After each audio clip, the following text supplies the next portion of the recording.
Ulit kayo. Arte, Ogi. Asan yung tanong? Wait lang. Nasa iyo. Ayun. Tuloy-tuloy na ba to? Oo. Okay. So, ano kuya, ano po una pong tanong, kung gaano na po kayo katagal na nagsasaka?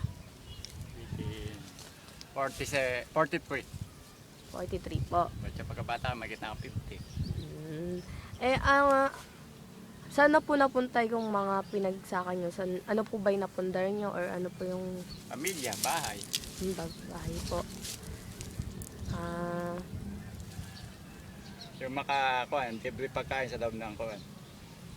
saan? Hindi na nangyayari sa magsasaka. Sa buong buhay halos, libre kain na lang nangyayari. Ganun. Sa pagkain po. Yung kita. Kita po ba magkano po yung kita nyo sa isang araw po? Hindi namin makuha. Hindi namin Yung ma-average.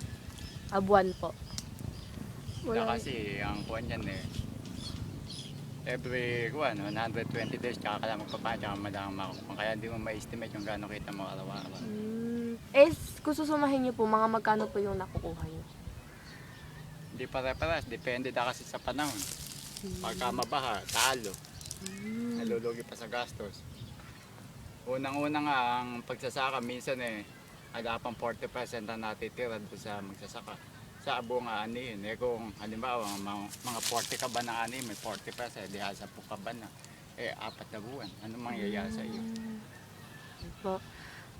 Meron po ba kayong masasabi or may alam po ba kayo sa ekonomiya po ng bansa natin ngayon, yung sa ano po, sa pagsasaka po?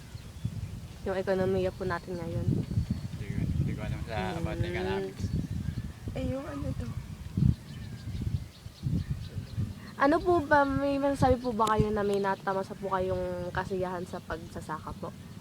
Yun na natatamasa namin dahil hiling namin yan Hindi na lang magtiis. Ganun po. Yung kapighatian po or yung yun nga po, yung paghihirap niyo po sa ano po yung Para wala kami nakikita ng suporta sa gobyerno, bahala kami sa sarili namin, kaya kami lalo nalulubog. Meron pa. ano po yung masasabi niyo or ano po yung gusto niyo pong sabihin or hilingin po sa gobyerno? Suporta na magsasaka. Kagaya po ba ng anong suporta po?